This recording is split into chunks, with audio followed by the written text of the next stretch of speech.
Oke, ini rumit, tapi saya tahu bahwa pertanyaan itu menyangkut kecurigaan kita terhadap masa depan kalau track politiknya masih seperti sekarang tuh. Kan ada prinsip bahwa kalau negara gagal menyediakan kesejahteraan, maka dia mulai ceramahi kita dengan stabilitas. Itu konyolnya tuh. Padahal negara-negara modern bahkan yang sekuler menganggap bahwa Islamofobi itu adalah bentukan narasi yang hanya berlaku secara atau hanya bisa diberlakukan kalau di dalamnya ada upaya untuk mengkonsolidasi kekuasaan. Jadi Islamofobi selalu polar di depannya adalah konsolidasi kekuasaan. Sekarang apa dasarnya untuk fobi pada Islam? Nah, ini kesempatan sejarah untuk mengucapkan kembali dalil-dalil filosofi, dalil-dalil teologi yang kaya pada Islam tentang social justice. Kalau kita lihat perkembangan pemikiran ekonomi yang disebut monetaris udah berhenti itu, karena kita akan masuk nanti pada cryptocurrency. Mereka yang masih berpikir bahwa perekonomian bisa diatur sekedar dengan mengendalikan jumlah uang itu gagal. Sebaliknya juga kubu yang lain yang menganggap bahwa spending pemerintah itu yang akan mengaktifkan ekonomi. Indonesia sebetulnya ada di dalam prinsip, kalau di sini ada mahasiswa ekonomi, namanya Keynesian principle. Dalam kedaruratan, ketiadaan lapangan kerja, ketiadaan daya beli, maka pemerintah harus spending, harus keluarkan uangnya tuh. Sekarang agak ajaib, pemerintah klaim bahwa tahun lalu ada windfall, ada rezeki dari ekstraktif industri 200-300 triliun masuk di APBN kita. Tapi kenapa itu tidak menghasilkan daya beli pada emak-emak tuh? Jadi buat apa negara menabung? Negara nggak boleh nabung, negara mesti keluarkan uangnya untuk menghidupkan ekonomi itu. Kalau ayah seorang mahasiswa, ayahnya bilang saya punya tabungan, tapi mahasiswanya tidak dikasih uang kuliah, uang beli pulsa, itu artinya ayahnya pelit. Kan itu intinya kan. Jadi pemerintah nggak boleh punya tabungan, itu intinya. Tapi kalau kita lihat sekarang, kenapa pemerintah menahan uangnya tuh?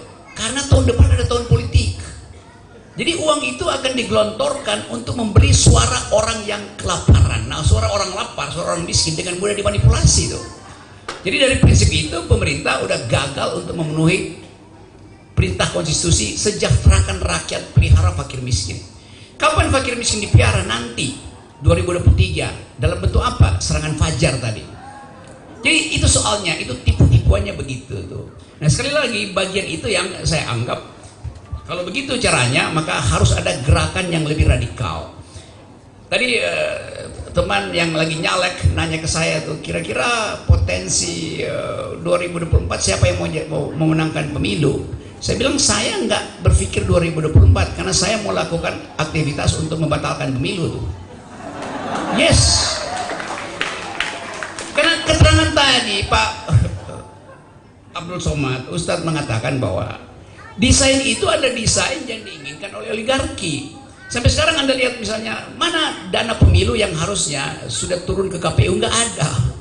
Yang ada adalah musyawarah rakyat. Pak Jokowi lagi senang musyawarah rakyat. Yang itu bukan soal pemilu.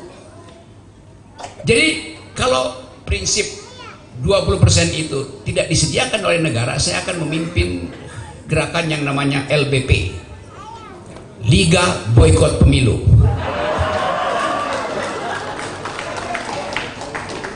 Kan kita sekarang lagi ditipu, diedarkan oleh lembaga survei, ini daftar para calon presiden.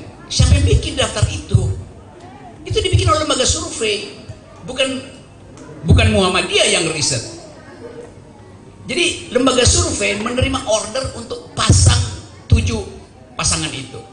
Lalu ditanya ke saya, Pak Rocky pilih siapa? Saya bilang, bukan siapa yang saya akan pilih, tapi siapa yang akan saya coret pertama dari daftar itu. Nah, kalau semua sudah kita coret, di mana presiden dipilih? Ya di Muktamar Muhammadiyah. Jadi hak kita untuk memunculkan calon presiden, bukan lembaga survei. Nah, karena itu teman-teman, soal ke depan kita akan bikin parameter yang harus terpilih sebagai presiden di luar sistem yang resmi. Dia bukan siapa yang elektabilitasnya paling tinggi, tapi siapa yang etikabilitasnya paling tinggi itu. Etikability. Apa itu etikabilitas? Secara moral dia bersih. Calon presiden nggak pernah nipu mak-mak, nggak pernah bohongin mak-mak tuh. Oke, lulus itu kita pindah pada parameter kedua, filter kedua, intelektualitas. Calon presiden nggak boleh nyontek kalau lagi kasih pidato.